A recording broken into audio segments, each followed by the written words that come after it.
The shriek of machinery screeched to a halt, and a terrifying silence fell over the textile mill.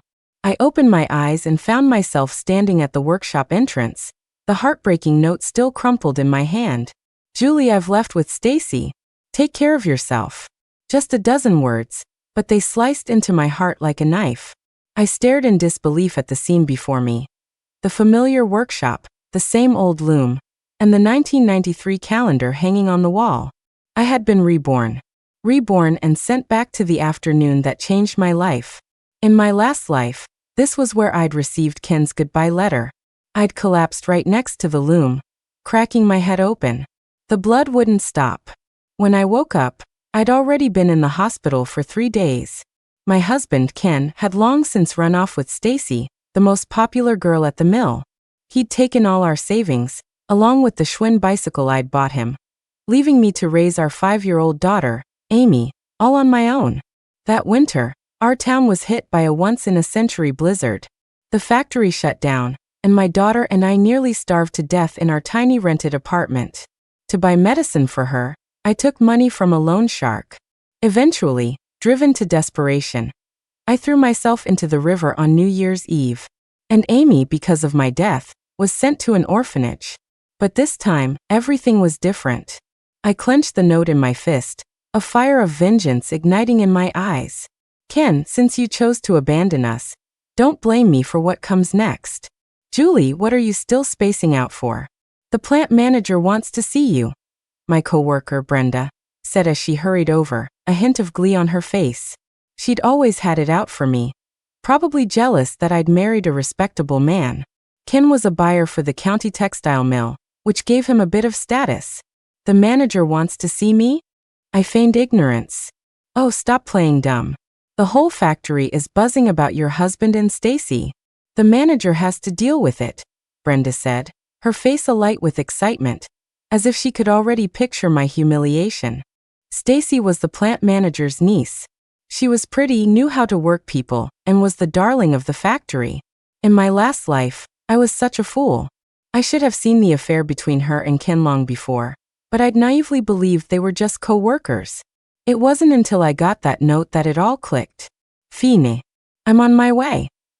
I shoved the note into my pocket and followed Brenda toward the manager's office.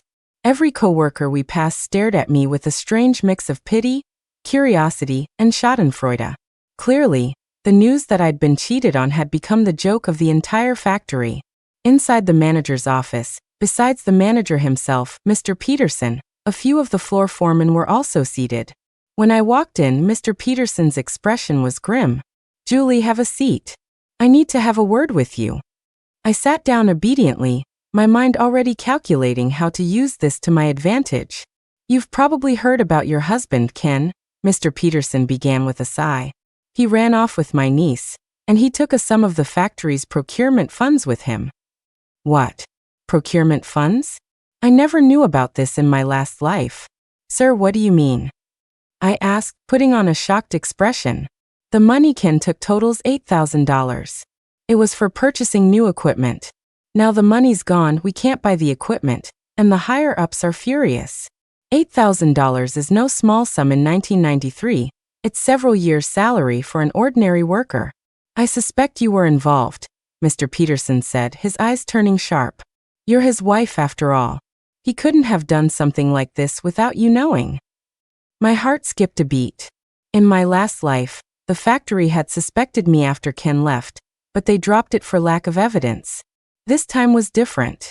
I had the memories of my rebirth. I knew things no one else did.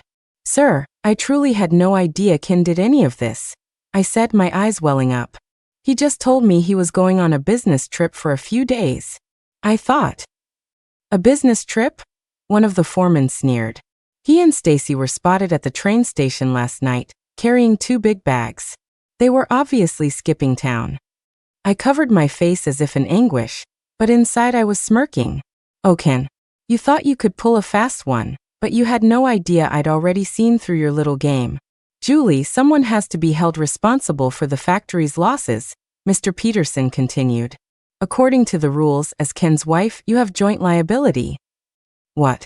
Joint liability?" I looked up, my eyes wide with manufactured fear. You have to compensate the factory for the loss. $8,000. Not 1 cent less. $8,000. In 1993, that was an astronomical sum.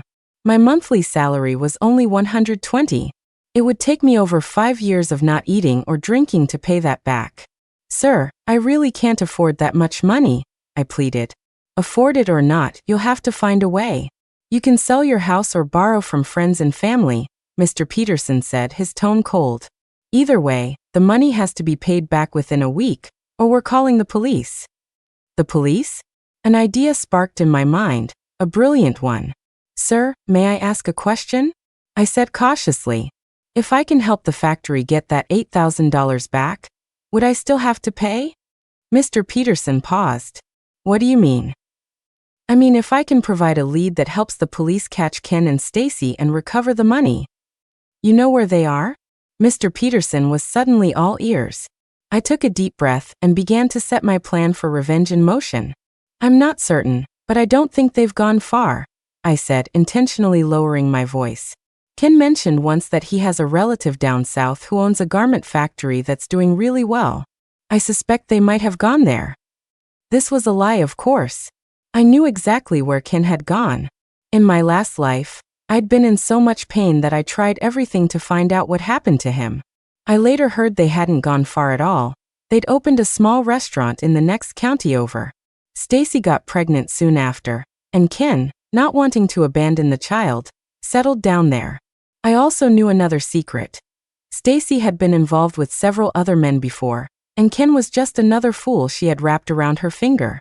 Julie, are you sure this information is accurate? Mr. Peterson asked, narrowing his eyes. I can guarantee it, I said firmly.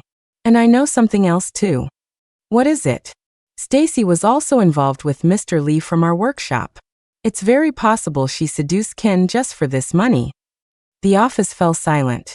Mr. Lee was a factory veteran who seemed honest enough, but I knew he had plenty of skeletons in his closet. Do you have proof? No direct proof, but I can take the police to him, I said, feigning desperation. Sir, I'm willing to cooperate with the investigation. I just want them to catch my husband. Mr. Peterson considered this for a moment before finally nodding. All right. I'll contact the police station right now and have them handle this. I smirked to myself. Ken, you never would have dreamed that the wife you abandoned would be the one to send you to prison, would you? And this is just the beginning. I'm going to make you pay for everything you did in my last life. The police arrived quickly, one officer in his 40s and a younger one. The older one introduced himself as Officer Miller, and the younger one was his rookie partner, Officer Lewis. Ms. Fong, please tell us everything you know about Ken and Stacy, Officer Miller said, pulling out a notebook, his expression serious. I wiped away a tear and began to spin my story.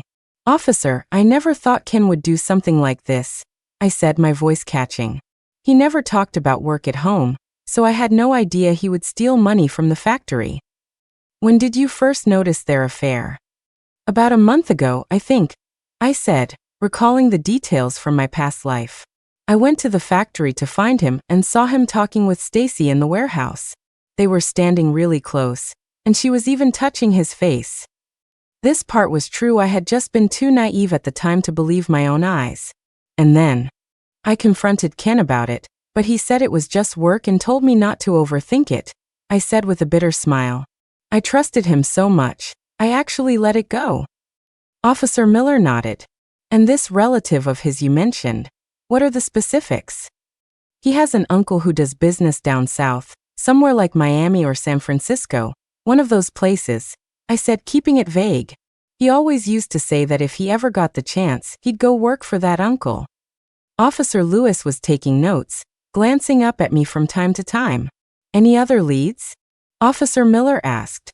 Yes, I said, as if just remembering something. A few days ago, Ken came home really late. I smelled perfume and alcohol on him. He said he'd been with a client, but I felt something was wrong. Why? Because I'd smelled that perfume before. It was the same one Stacy wears. I said, my voice rising with indignation. I only just now realized they were together all along. Officer Miller and Officer Lewis exchanged a look. Ms. Fong, we'll need to search your home to see if there's any related evidence. Of course. I'll cooperate completely. I led the officers back to my home, a small apartment less than 300 square feet. My daughter, Amy, was playing with mud in the yard. Seeing the policeman, she hid behind me, curious. Mommy, who are these men? Amy asked shyly. They're here to help Mommy find Daddy, I said, stroking her head, a pang of sadness in my heart. This poor child, who in my last life ended up alone in an orphanage. This time, I would never let her suffer again. The police conducted a thorough search of the apartment while I assisted. What's this? Officer Miller asked, pulling a small paper box from a drawer. I glanced at it and rejoiced inwardly. That was where Ken kept his secret stash of cash. There was over $300 inside, money he had scraped together bit by bit. That's Ken's personal money. I never touch it, I said, feigning ignorance. Officer Miller opened the box. Besides the money, there were several slips of paper. I knew what they were, love letters from Stacy to Ken. These notes, Officer Miller frowned. I don't know what they are. Probably just work notes, I said deliberately. Officer Miller unfolded one, and his expression changed immediately. Kenny, I'll be waiting for you at our old spot tonight. Don't forget to bring some good wine. Let's celebrate. This was the evidence, the smoking gun. Ms. Fong, are you sure you didn't know about these notes? Officer Miller asked sternly. I leaned in to look, then immediately covered my mouth in shock. Oh my God. So it's true. Tears streamed down my face and my whole body trembled. Kenny? She called him Kenny. I said in anguish. We've been married for 5 years, and I've never even called him that. Officer Lewis watched me, shaking his head, probably feeling sorry for the betrayed wife. Officer Miller continued to read the other notes, his face growing darker. It seems their relationship was definitely not ordinary, he said to Lewis. This is all important evidence. Secure it. Officer, can you tell me what those notes say? I asked cautiously. Officer Miller hesitated, then decided to tell me the truth. It looks like this Stacy was planning this for a while. She mentions the factory's money in the notes, as well as their plan to run away. My eyes widened. She actually. And based on the dates, the earliest of these notes was written 2 months ago. They've been plotting this for a long time. 2 months ago? That was right around the time the factory started talking about buying new equipment. It seemed this Stacy was more cunning than I thought. She'd had her eye on that procurement fund from the very beginning. Ms. Fong, based on the current evidence, your husband and Stacy are suspected of embezzlement. The amount is significant, and it constitutes a crime, Officer Miller said gravely. We will issue a warrant for their arrest immediately and do everything we can to apprehend them. So do I still have to compensate the factory for the loss? I asked worriedly. If we can prove you weren't involved, you won't be held responsible, Officer Miller reassured me. From the looks of it, you're a victim here too. I breathed a silent sigh of relief. The first step of my plan was a success. Officer, I just remembered something else, I said suddenly. What is it? The night before last, Ken came home very late, and his clothes were covered in mud. I asked him where he'd been, and he said he was at the warehouse taking inventory. I said, frowning in feigned recollection. But that didn't feel right, because the warehouse has a concrete floor. There's no mud there. This was another lie, but it was a plausible one. You suspect they hid something somewhere? Officer Miller shrewdly picked up on my hint. I'm not sure, but Ken is usually very neat. He would never get his clothes that dirty, I said, as if it were an offhand comment. And when he came back that day, he spent a long time washing his hands in the yard with soap. Officer Miller immediately recognized the significance. Lewis, write that down.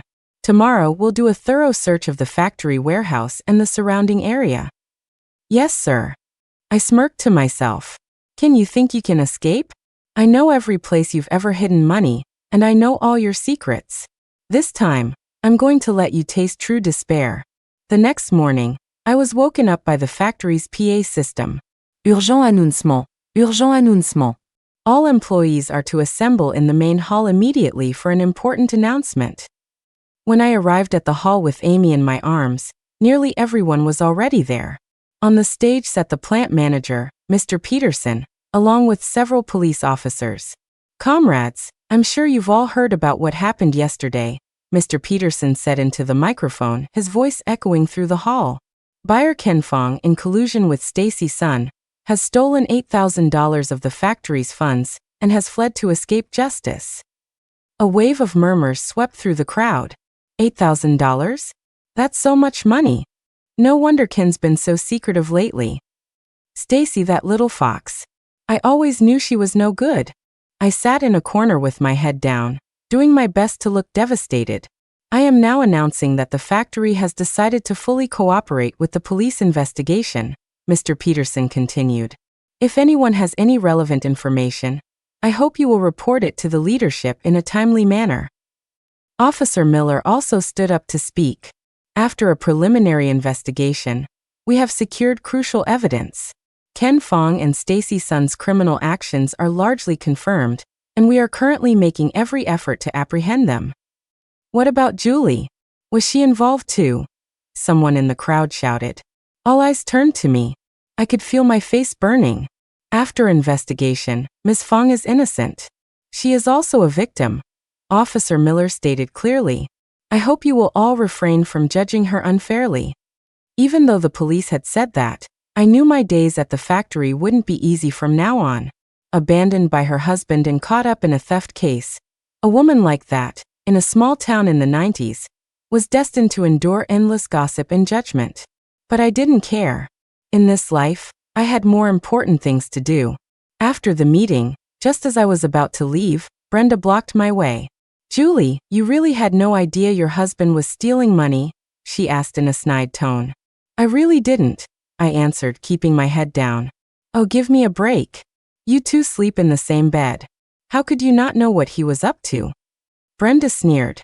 "I bet you knew all along and just didn't report it, hoping to keep the money for yourself." A few other co-workers gathered around, their faces full of suspicion. Yet it was $8,000. How could Ken hide all that by himself? Maybe they planned it all out. They'll just reunite after things cool down. That poor kid, having parents like that. I held Amy tightly, letting them whisper. In my last life, I was subjected to the same kind of gossip. Back then, it felt humiliating and painful, but now, I just found it laughable. These people were so small-minded, only ever interested in other people's drama and scandals. "Mommy, why are they talking about us like that?" Amy asked, looking up at me. "Because they don't know the truth, sweetie," I said, stroking her hair. "It'll be okay after a while." "When is Daddy coming back?" A jolt of pain went through me. Amy didn't know that her father had abandoned us and might never come back. Daddy went to work somewhere far away. It might be a long time before he comes back," was all I could say to comfort her. Back home, I began to plan my next move. I knew Ken and Stacy were hiding in the next county, but I couldn't just tell the police directly. It would be too sudden and raise suspicion. I had to come up with a plausible reason for the police to discover their whereabouts on their own. Just as I was thinking, there was a knock on the door. "Is Julie Fong home?" a woman's unfamiliar voice asked. I opened the door to see a woman in her 40s, dressed plainly, with a worried look on her face. "I'm Stacy's aunt. My name is Lisa Evans," the woman said anxiously. "I heard Stacy got into some trouble, and I wanted to see what's going on." Stacy's aunt? I'd never met this person in my last life. "Please come in," I said, letting her in while my mind started racing. "Julie, I know what Stacy did was wrong," Mrs. Evans said, her face full of remorse. "I came to ask if you know where she is now." "I don't know where she is," I answered truthfully. But she called me last night," Mrs. Evans said, lowering her voice. "What?" My heart skipped a beat. Stacy actually dared to contact her family. "What did she say?" I asked urgently. "She said she ran off with your husband, and that they took money from the factory. She told me not to worry," Mrs. Evans said, her eyes filling with tears. "I raised her since she was a little girl. I never thought she'd do something like this. This was a golden opportunity. Did she say anything else? Like where she is now?" I asked nonchalantly. She said she was in a safe place and told me not to tell anyone she'd contacted me. Mrs. Evans hesitated. But I was so worried. I had to come find you. Did she give a specific address? No. But, Mrs. Evans thought for a moment. I heard a train horn in the background, and someone shouting about selling something. A train horn? Someone shouting? It sounded like they were near a train station. Mrs. Evans, why are you telling me this? I asked, feigning confusion. Because I think what Stacy did was wrong, and she should come back and take responsibility, Mrs. Evans said firmly. And I heard you have a child. This isn't right for the child. I was secretly thrilled. It seemed like fate itself was helping me.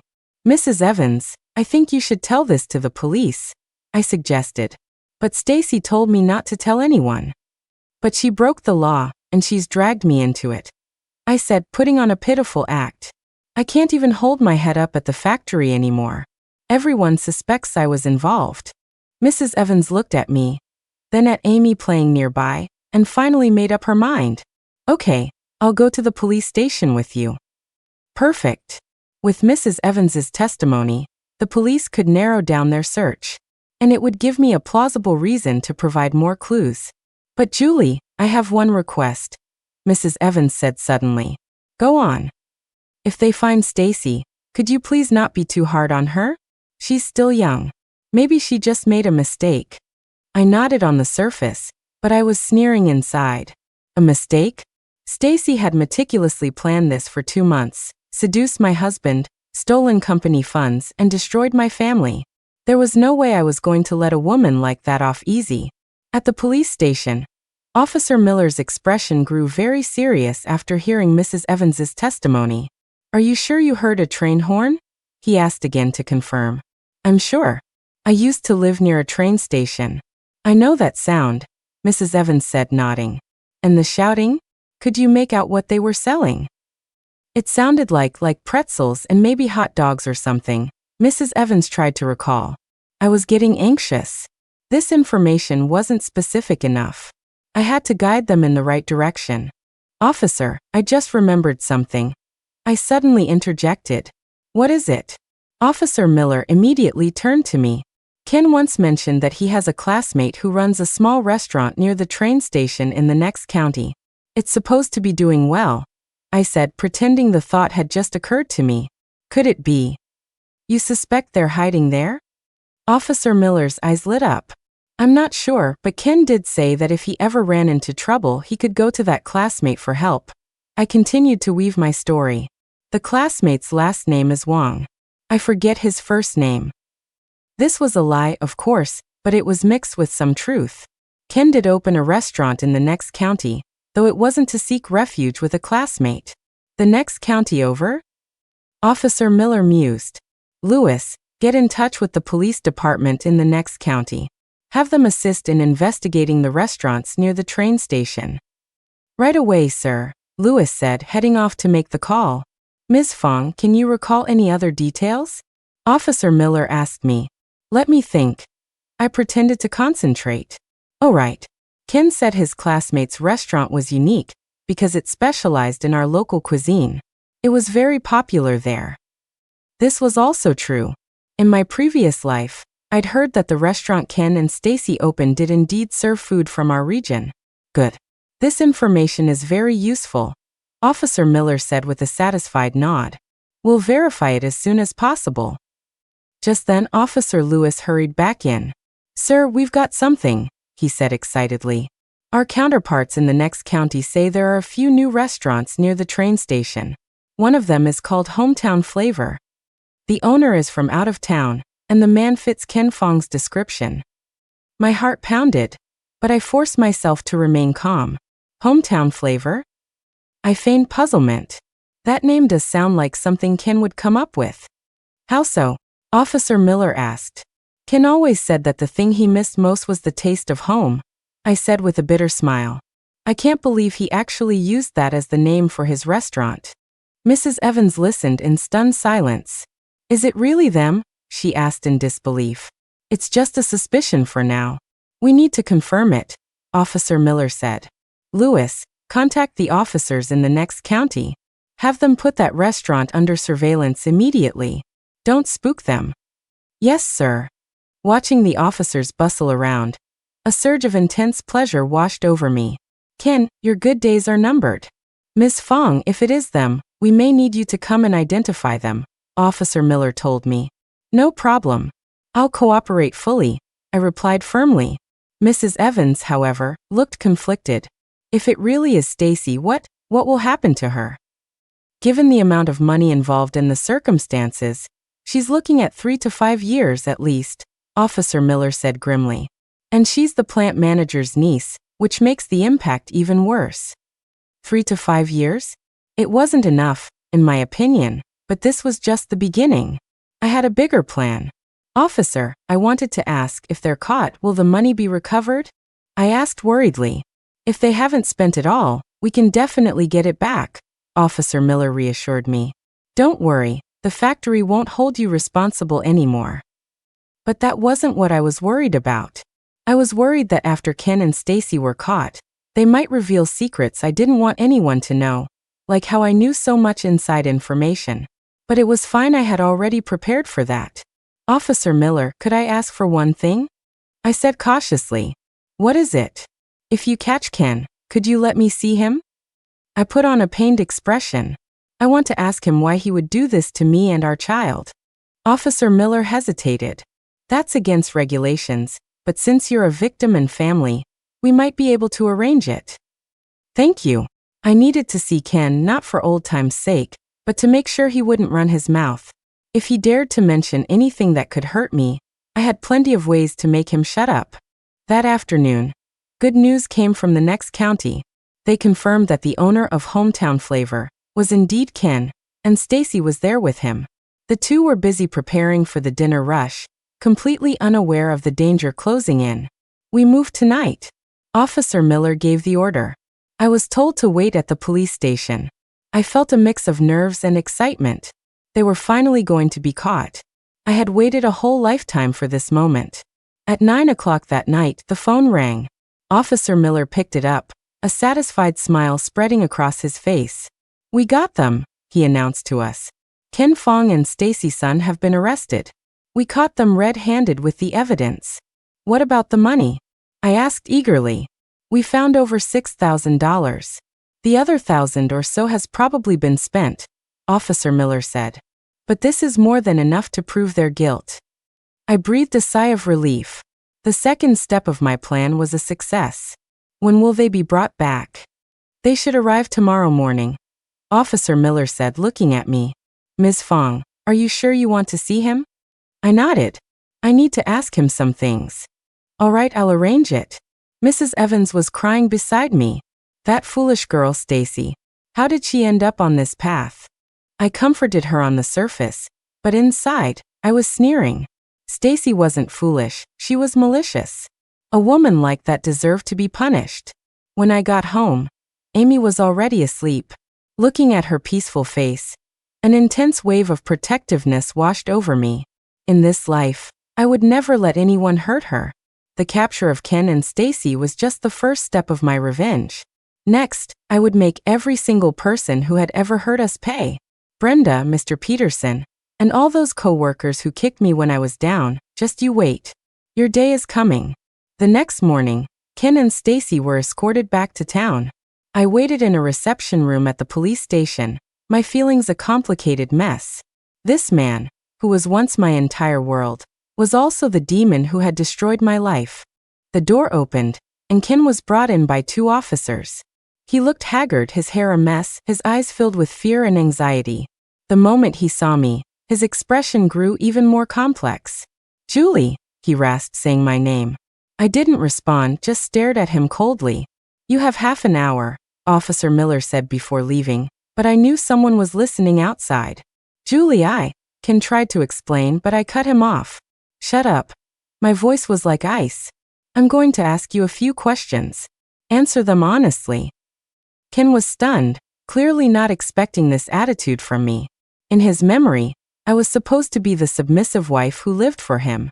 First question. When did you start hooking up with Stacy? Julie, it's not what you think. I said, answer me honestly. I snapped. You're a prisoner now. You have no right to bargain with me. My forcefulness stunned him into submission. He lowered his head and mumbled, 3 months ago. Why her? I just wasn't thinking clearly. Not thinking clearly? I sneered. Not thinking clearly for 3 months? Not thinking clearly enough to steal money and run away with her? Ken, do you take me for a fool? Ken looked up at me, his eyes filled with confusion. Was this woman in front of him still the Julie he knew? You've changed, he muttered.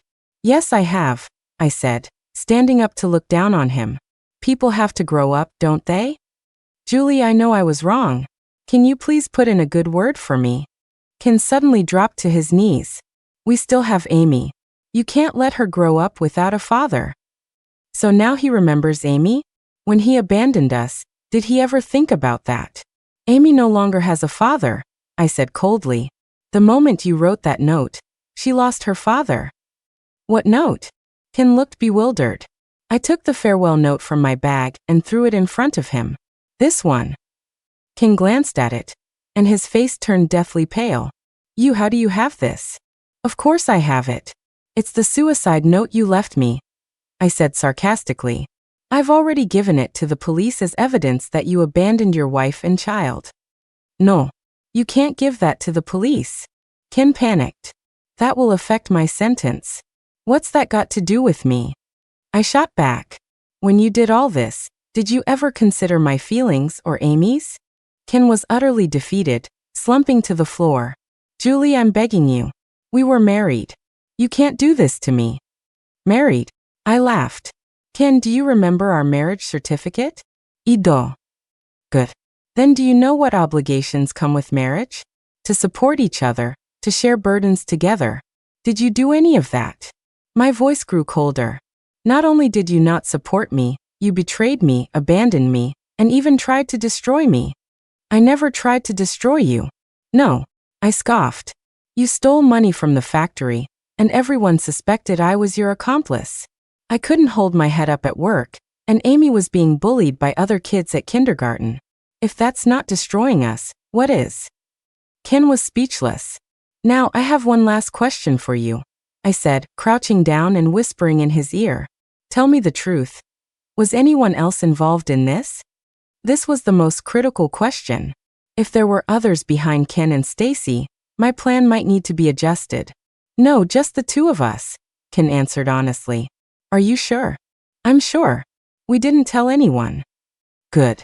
That's a relief. Ken, let me give you one last piece of advice, I said, standing up. During your interrogation, confess everything and hope for a lighter sentence. If you dare lie or try to blame someone else. I paused, letting the weight of my words sink in. I will make you regret ever being born. Ken looked at me, his eyes filled with terror. He had never seen me like this, strong, cold, and unyielding. Julie, you've really changed, he muttered again. Yes, I have, I said, turning to leave. I've changed into someone you can no longer trample on. At the door, I glanced back at him one last time. By the way, I have some good news for you. I've already filed for divorce. Soon, you'll be a single man. What? Ken's eyes widened. It's for the best. When you get out of prison, you won't have to worry about being a burden to me and Amy, I said lightly. You can go find your precious Stacy, though she'll probably be with another man by then. With that, I walked out without looking back. Behind me, I heard Ken's broken sobs, but I felt no sympathy. He wasn't worth a single one of my tears. At the station entrance, I ran into Stacy being escorted inside. She was handcuffed, disheveled, and looked utterly defeated. When our eyes met, a flash of venom crossed her face. Julie, she screamed. This is all your fault. If you hadn't reported us, we'd be living the good life by now. I stopped and looked at her calmly. Stacy, you've got one thing wrong, I said coolly. I didn't report you. You sent yourselves to prison. Don't play innocent. I know you told the police where we were. I did provide a few clues, but those were things Ken told me himself, I said with a smile. He also left behind plenty of evidence, including all those love letters you wrote him. Stacy's face turned ashen. Those letters. Yes, those letters. My smile widened. They were beautifully written.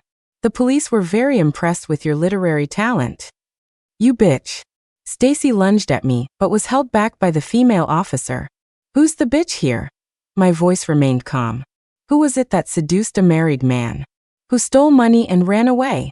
And who was it that destroyed someone else's family? Stacy was speechless. Stacy, enjoy your time in prison, I said with a wave. Make sure you reflect on your actions and try to become a better person.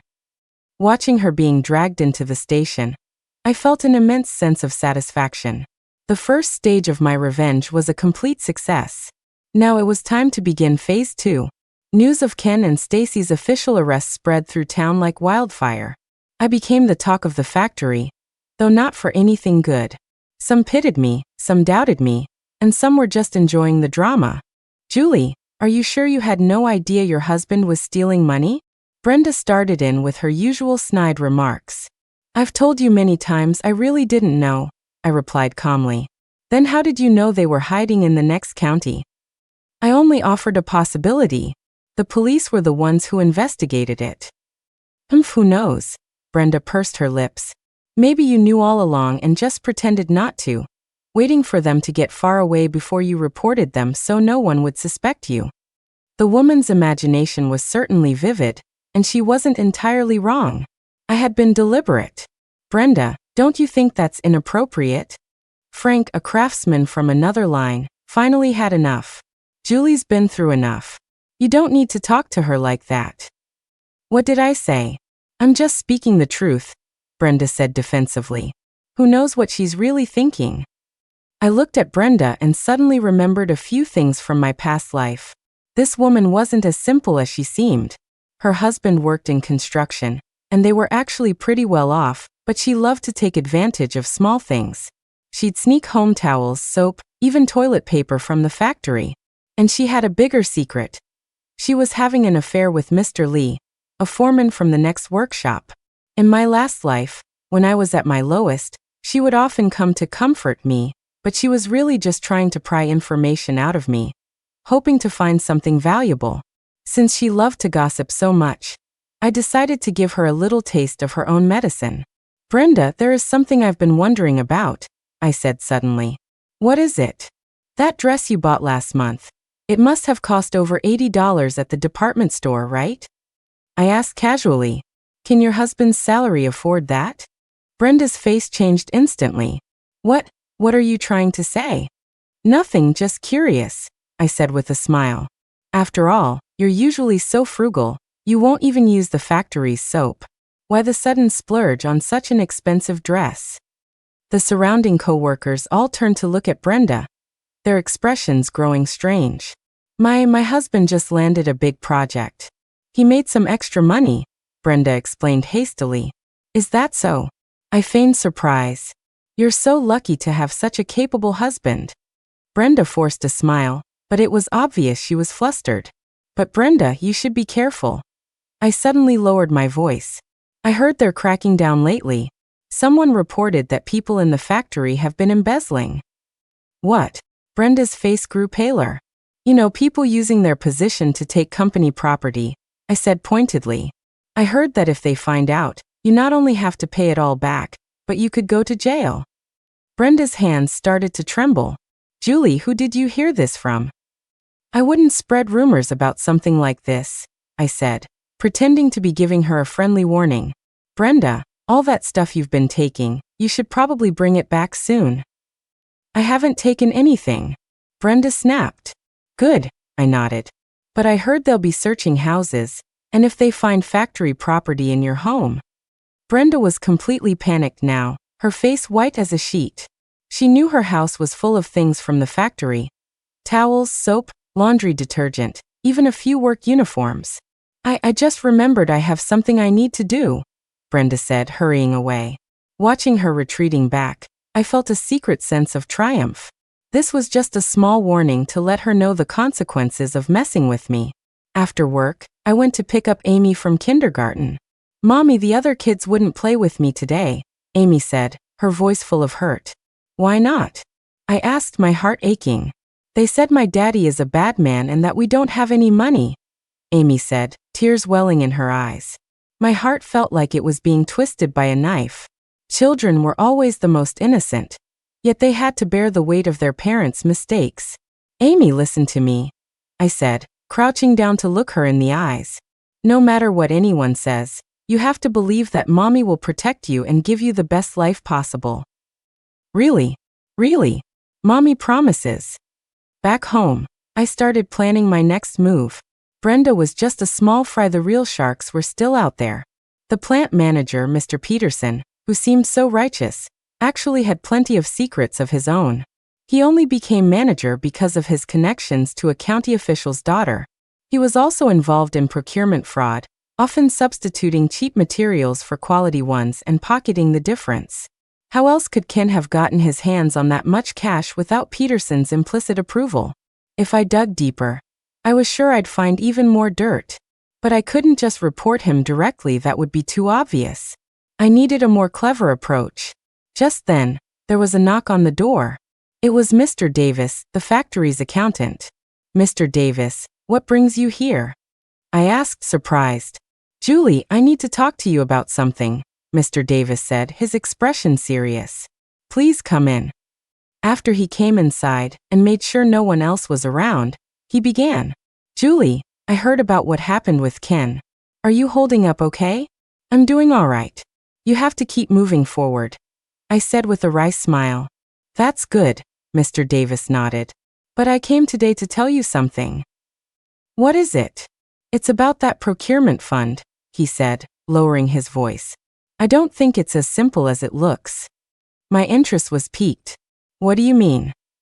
How could a simple buyer like Ken get his hands on that much cash? Mr. Davis analyzed.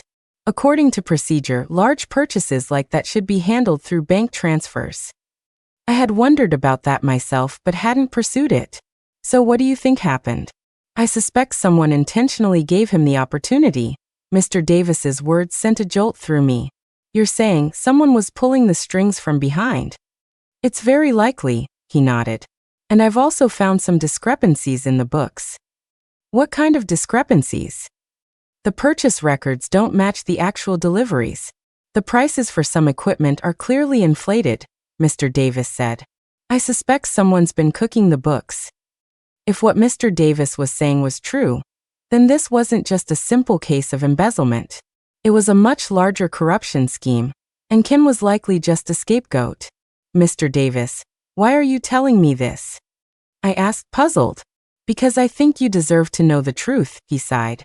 And I'm worried that if this isn't thoroughly investigated, more people could get hurt. I understood what he meant. If someone was pulling the strings, they would surely try to cover their tracks after Ken was caught, and all the blame would fall on Ken and Stacy. Mr. Davis, do you have any concrete evidence? Some, but it's not enough, he said, pulling a few papers from his bag. This is a comparison of the accounts that I put together. Take a look. I examined the papers and saw the problems immediately.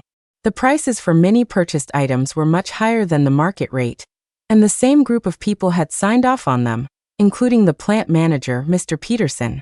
This evidence is pretty damning, I said excitedly. But we need more to prove it, Mr. Davis said worriedly. And these people have complex connections. They won't be easy to take down. I looked at Mr. Davis and had a bold idea. Mr. Davis, would you be willing to help me? He looked at me, a flicker of doubt in his eyes. Help you with what? I want to get to the bottom of this and clear my husband's name, I said firmly. He made a mistake, yes, but if there's a bigger conspiracy at play, I can't let him take all the blame. This was a lie, of course. I didn't care what happened to Ken, but I needed Mr. Davis's help, so I had to give him a reason he could accept. Julie, this is very complicated. You're just one woman, he said, concerned. That's exactly why they won't suspect me, I reasoned. And right now, I'm the victim. I have a legitimate reason to look into this. Mr. Davis thought for a moment and finally nodded. What do you need me to do? I need more internal documents, especially regarding the procurement process, I said. And any information you have on the people who signed off on these purchases. I can get you that, but you have to promise me you won't do anything reckless, Mr. Davis said sternly. If someone is really pulling the strings, They won't go down without a fight. I understand. I'll be careful. After Mr. Davis left, I began to study the accounting records. The more I looked, the more shocked I became. This was a systematic network of corruption. It wasn't just Peterson, several of the foremen were also involved. They were using their positions to inflate purchase prices and skim off the top. The only reason Ken got his hands on that cash was likely because they set him up to be the fall guy. Once the scandal broke, they could pin everything on him. A cold smile spread across my face. They had a nice little plan, but they had the misfortune of running into the reborn me. The next day at work, I paid close attention to Mr. Peterson. He seemed calm, as if Ken's arrest had nothing to do with him. But I noticed a flicker of tension in his eyes when he spoke with the foreman, especially when someone mentioned a full audit of the procurement department. His expression was clearly unnatural. "Julie, come to my office for a moment." Peterson called me over in the afternoon. My stomach tightened, but I kept my composure as I walked in. "Sir, you wanted to see me? Have a seat." His tone was surprisingly gentle. "Regarding Ken's situation, the factory has decided not to hold you responsible." "Thank you for your understanding, sir," I said, keeping my head down. "However, I wanted to ask you something." His tone suddenly shifted. "Did the police ask you if Ken took any other money besides that $8,000? I knew it." They were nervous. "No, they didn't," I said, pretending not to understand. "The police only asked about the $8,000. "Good." Peterson visibly relaxed. "You know, Ken was always a diligent worker. He just had a moment of weakness." "Yes, I never thought he would do something like this." I played along. "Julie, it's not easy for you now, raising a child on your own," Peterson said in a fatherly tone. "The factory has decided to give you some special consideration. We're transferring you to an office clerk position, and your salary will be adjusted accordingly." A transfer to the office? Was this a bribe or a way to keep an eye on me? "Thank you for your concern, sir, but I'm fine in the workshop." I politely declined. "Don't be so quick to refuse. Think about it," he insisted. "The office work is less strenuous. It would be a better fit for your situation." They were definitely nervous, afraid I might know something I shouldn't. "Okay, I'll think about it," I said, not refusing him outright. After leaving his office, my mind was racing. Peterson's actions only confirmed my suspicions. They were guilty, and the problem was huge. That evening, Mr. Davis came by again, this time with more documents. "Julie, I went through the past 3 years of procurement records and found something shocking," he said, his face grim. "What is it?" "The total amount of inflated purchases exceeds $100,000, he whispered. "This isn't a small problem anymore. This is a major economic crime." $100,000. In 1993, that was an astronomical figure. And I also found that after every inflated purchase, a sum of money was transferred to several private bank accounts, Mr. Davis continued. The owners of these accounts are all connected to the factory's leadership. "You mean?" "I suspect Peterson and the others have been embezzling for a long time. Ken's case was just the trigger," he analyzed. "They probably got scared of being exposed, so they set Ken up to take the fall." If that was true, then Ken really was wronged. But I still didn't feel sorry for him. It was his own fault for being weak and letting himself be used as a pawn. "Mr. Davis, what should we do?" I asked. "I think we should report this to the higher authorities," he said. "We can't let this go on any longer." "But is our evidence strong enough?" "We're still missing some key evidence," he frowned. "I don't have the authority to check the transaction histories of those private accounts." I thought for a moment and had an idea. "Mr. Davis, do you know anyone at the bank?" "I have an old classmate who works at a bank." "Why? Could you ask him to help us look into the fund flows of those accounts?" I asked. "That's going to be difficult. The bank's confidentiality rules are very strict," he said, hesitating. "But what if it's part of a police investigation?" I reminded him. Mr. Davis's eyes lit up. "You mean we report it to the police first?" "Exactly. We give them the evidence we have and let them investigate," I said. "It's safer and more efficient." "That's a good idea," he agreed. "I'll go to the station tomorrow." "No, let me go," I said. "I'm Ken's wife." I have a legitimate reason to pursue this. The next morning, I went to the police station. Officer Miller was surprised to see me. Ms. Fong, is there something else? Officer Miller, I'd like to report something, I said directly. What is it? I suspect there's a major corruption scheme at our factory, and the amount of money involved is huge. Officer Miller's interest was immediately piqued. Do you have evidence? I handed him the documents Mr. Davis had compiled. Our factory's accountant put this together for me. Please take a look.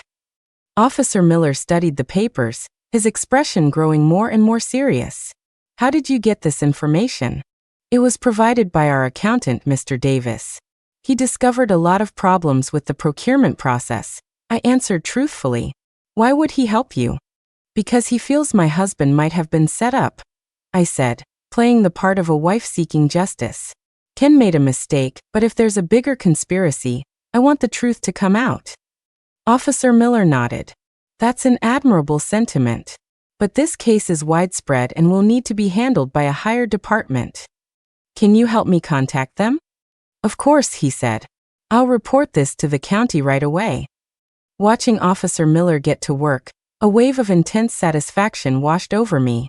Peterson and his cronies never would have dreamed that their carefully crafted scapegoat plan would be completely upended by me. And this was just one part of my revenge. There was more to come. The county responded faster than I expected. That afternoon, a special investigation team arrived at the textile mill, led by a cadre in his 40s named Carter. All factory financial records are now to be sealed. No one is to view or remove them without authorization, Mr. Carter announced. Mr. Peterson's face turned pale, but he tried to maintain his composure. Mr. Carter, there must be some misunderstanding. Our factory's books have always been in order. We'll see about that once we've checked them, Carter replied curtly. Now, I need all relevant personnel to cooperate with the investigation. I stood in the crowd, watching Peterson and the others panic, feeling an immense sense of glee. Ms. Fong, could you please come over here? Mr. Carter suddenly called my name. I walked over, a little nervous. You're the one who reported this? Yes, I nodded. Good. We'll need your cooperation to investigate some things, Carter said kindly. Please tell me in detail how you discovered these problems. I recounted the story we had prepared, embellishing Mr. Davis's role, and painting myself as an innocent wife seeking justice for her husband. Your awareness is very high, Carter nodded satisfied. To be able to put justice before family and help the state recover its losses is commendable. I lowered my head in feigned humility, but inside I was laughing. Putting justice before family? I was just getting my revenge. Over the next few days, the task force began a detailed investigation. The atmosphere at the factory grew tense. Everyone walked on eggshells, afraid of saying the wrong thing. Peterson and several foremen were the primary targets, constantly being called in for questioning. Brenda had also been acting strangely, looking secretive and jumpy. She no longer dared to say a word against me. It seemed my earlier warning had worked. Julie, I heard you reported the factory's corruption case? Frank, the kind craftsman, asked me privately. I just provided some leads, I said modestly. The real investigation is up to the task force. You're so brave, Frank said, full of admiration. Most people wouldn't dare to offend so many leaders. I just want to clear Ken's name, I said, feigning righteousness. He made a mistake, but if he was used by others, that changes things. My words quickly spread, and people's opinions of me began to shift from pity and suspicion to respect and support. After all, someone who dared to report corruption was always respected. On the 5th day, the task force made a major breakthrough. After a thorough investigation, we have uncovered serious economic crimes at the textile mill, Mr. Carter announced at a factory-wide meeting. The total amount involved exceeds $120,000. The individuals implicated include plant manager Peterson, vice manager Johnson, and head of procurement Miller, among more than 10 others. The crowd erupted. $120,000. In 1993, that was an astronomical sum. These individuals used their positions to inflate purchase prices and embezzle public funds, constituting a serious crime, Carter continued. The relevant personnel have been arrested, and the case is under further investigation. I watched Peterson's despairing face as he was led away, and a huge sense of satisfaction washed over me. This was the price for betraying me. Additionally, the investigation has confirmed that while buyer Ken Fong was involved in the crime, he was primarily used by others and is considered an accomplice. Carter's words surprised me. Given his cooperative attitude during the investigation, he will be dealt with leniently. Leniency? That wasn't part of my plan.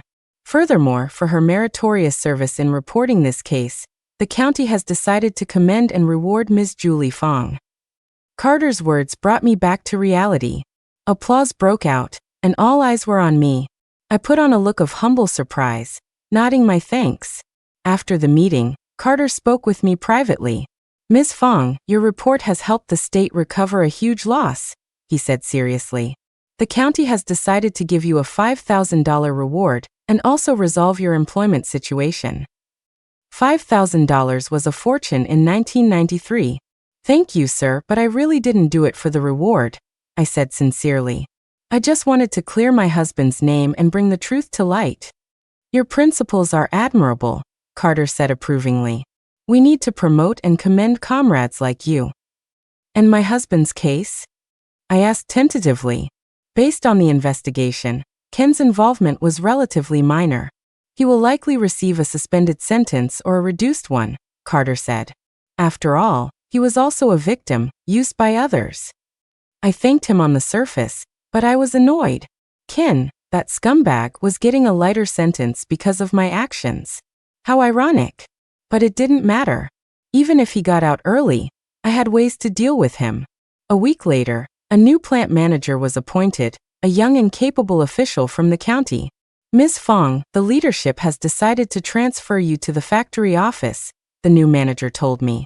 Your salary will be at the management level, $200 a month. $200? Nearly double my previous salary. Thank you for the opportunity, sir, I said gratefully. You've earned it, the new manager smiled. I hope you will continue to shine in your new role. Going from a workshop laborer to an office clerk made many people envious, especially Brenda. The way she looked at me had completely changed. Julie, congratulations, she said, trying to curry favor. You're in management now. I gave her a faint smile and ignored her attempt at friendship. This opportunistic woman, was she feeling regretful now? Too late. In my new position, I had access to more internal information.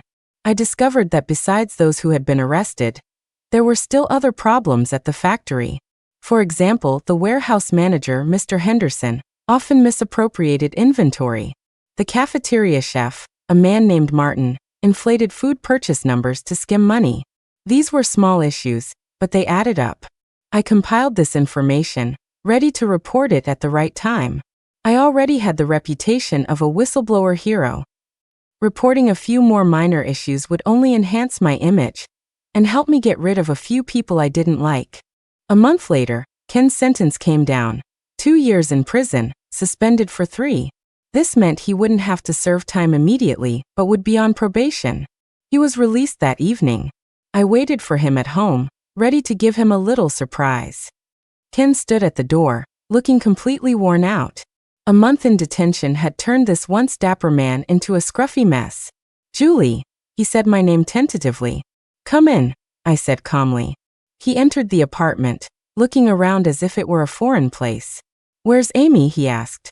At the neighbor's doing her homework, I replied. I have something to say to you. Julie, I know you hate me, he began, but I cut him off. Hate you? I scoffed. You give yourself too much credit. I don't have the energy to hate you. Ken froze, clearly not expecting me to say that. Then what about us? Ken, we are over, I said bluntly. I've filed for divorce. It should be finalized in a few days. What? His eyes widened. Julie, you can't do this to me. I just got out. I need your support. Support? I looked at him mockingly. When you betrayed me, did you think about how I needed support? When you abandoned me and our daughter, did you think about how we needed support? But I know I was wrong now. Too late, I said coldly. Some mistakes can't be undone. There are no second chances. Ken looked at me, his eyes filled with despair. Julie, I'm begging you, give me one more chance. I'll change. Change. I stood up, looking down at him. You think I'd ever believe you again? Eve truly repentet. Have you? I pulled a file from a drawer. Then explain this. Ken took the file, and his face went white. It was a report I had someone compile about his and Stacy's life in the next county. You two were living it up over there, weren't you? I sneered. Fancy dinners, new clothes, you didn't look like you were on the run. That money should have been for me and our daughter. My voice suddenly turned shrill. You took stolen money to enjoy life with another woman while you left me and Amy here to face the fear and shame. Ken had nothing to say. He just hung his head. And this? I pulled out a photograph. This is a picture of you two at the restaurant. You look so happy together. In the photo, Ken and Stacy were embracing intimately, both of them beaming with joy. Julie, let me explain. No need to explain. I put the photo away. I already know everything. Then why did you help me? Why did you report the factory's corruption? Ken asked, confused. This was a critical question. I had to answer carefully.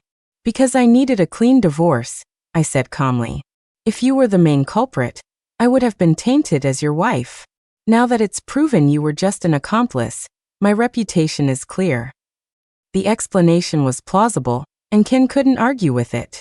And besides, I continued, I was commended and rewarded for it. A $5,000 bonus and a new job. My life is much better now than it ever was with you. Ken's face grew even darker.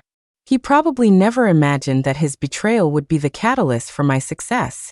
Julie, can't we really start over? He asked, one last desperate attempt. No, my answer was firm as steel. The moment you wrote that note, we were finished. What about Amy? She's still my daughter. She'll be taking my last name, I said coldly. She doesn't need a father like you.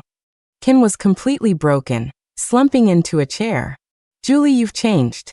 I don't even recognize you anymore. Yes, I have, I said, walking to the door and looking back at him. I've changed into someone you can no longer hurt.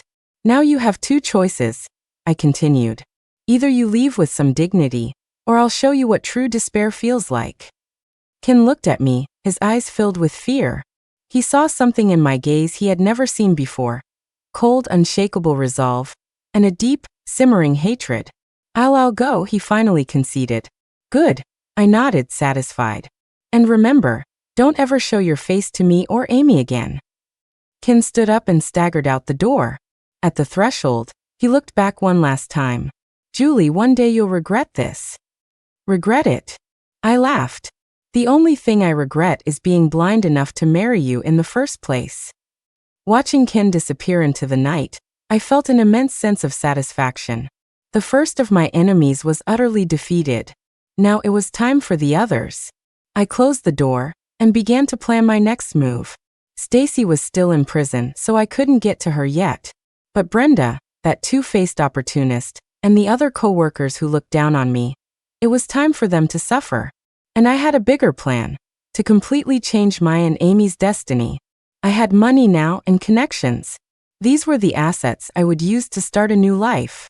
But I wasn't going to settle. I wanted more. The next day at work, I started my new plan. Mr. Director, I've found some issues with the warehouse management, I mentioned during a work report. What kind of issues? The new director immediately paid attention. While organizing the inventory lists, I noticed that some of the numbers don't add up.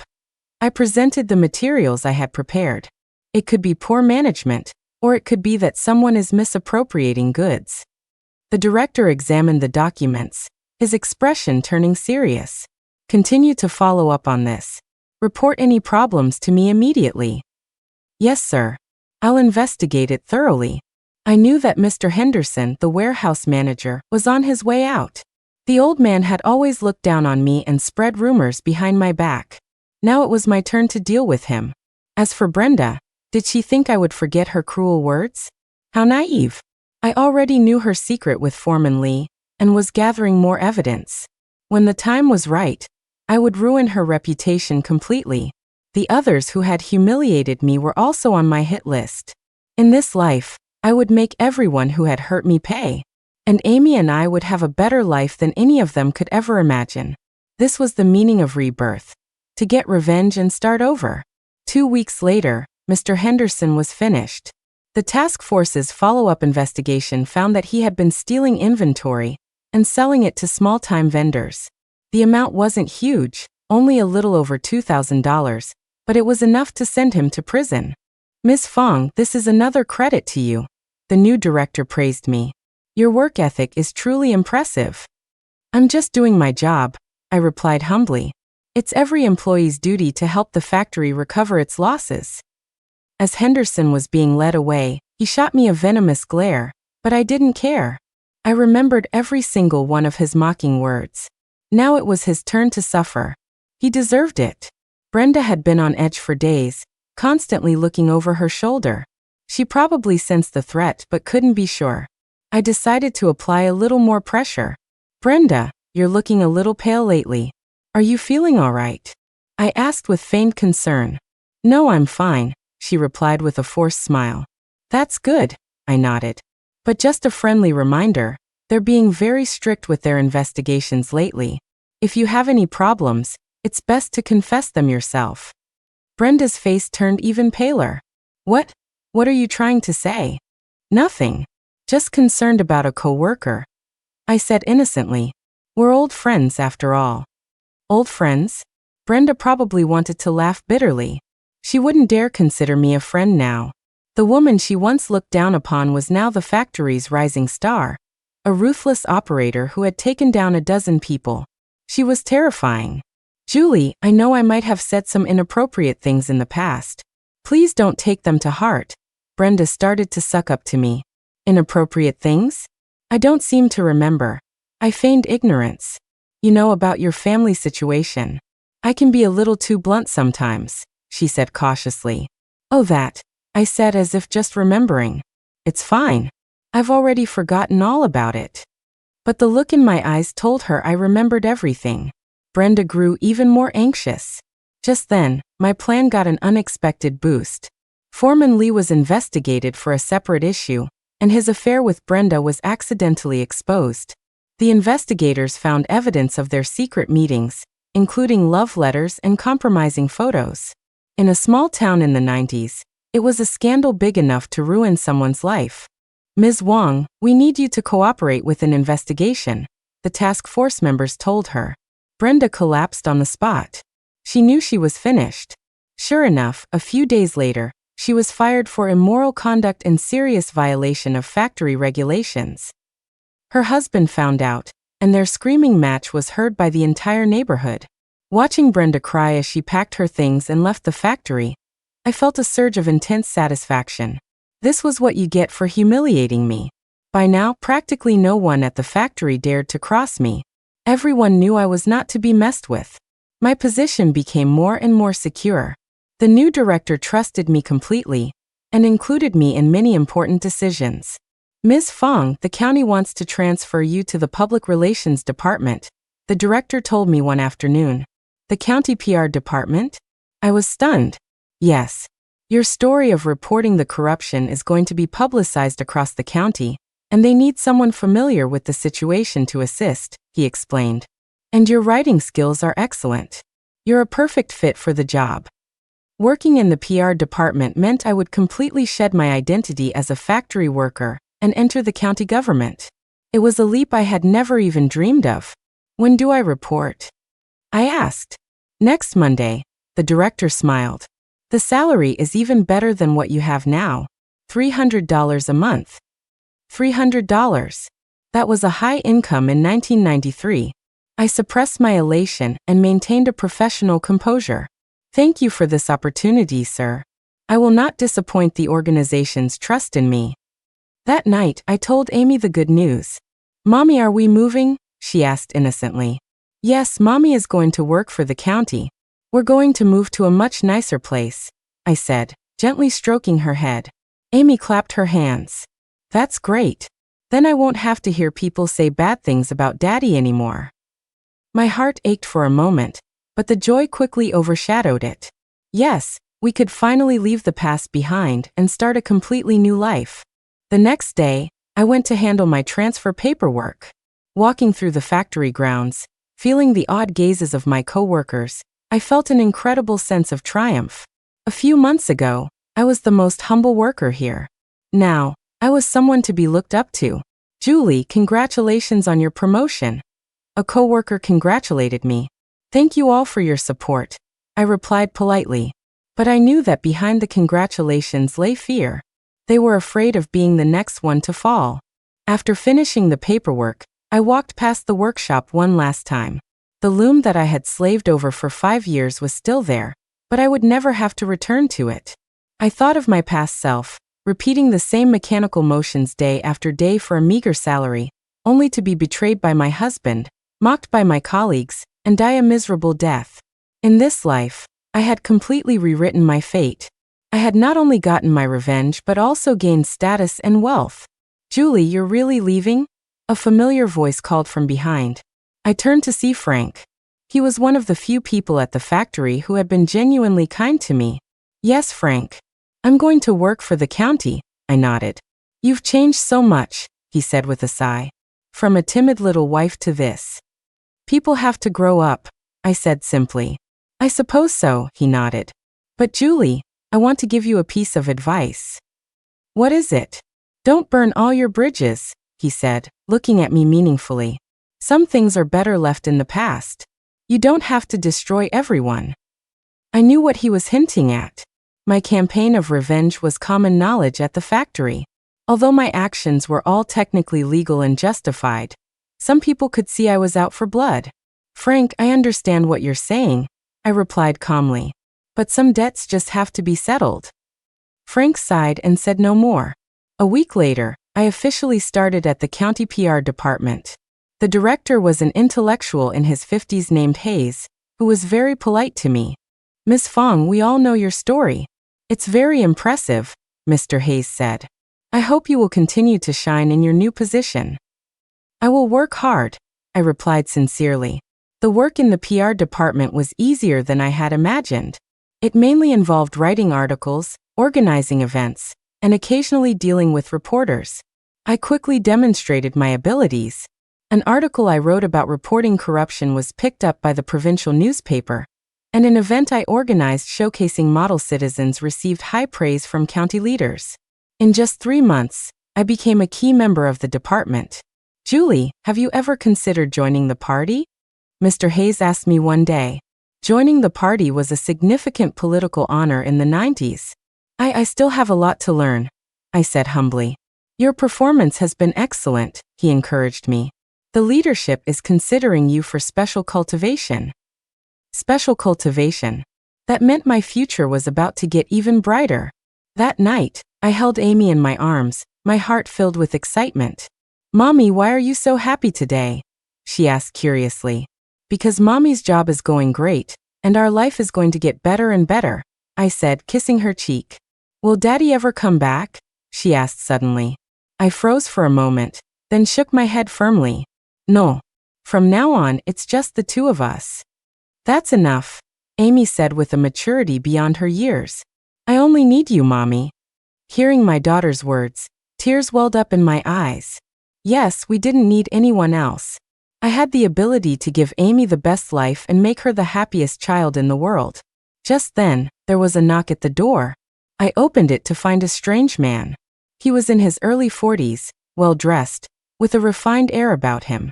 "Are you Ms. Julie Fong?" he asked politely. "Yes, and you are?" "I'm from the county organization department. My name is Wallace," he introduced himself. "I'd like to have a word with you."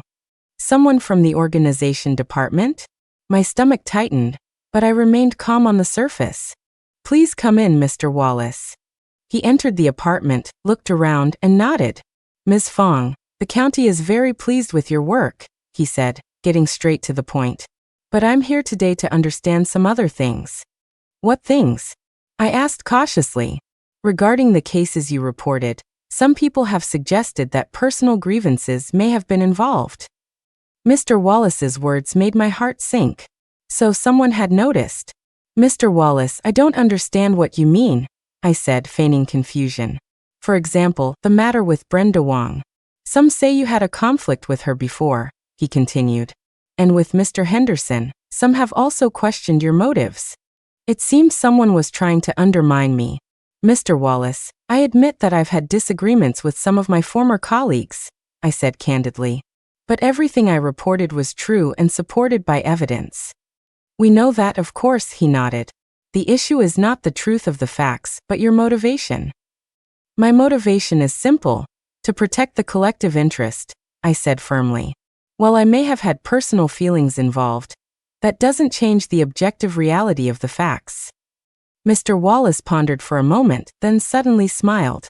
Ms. Fong, you're very honest. That's a good quality, he said.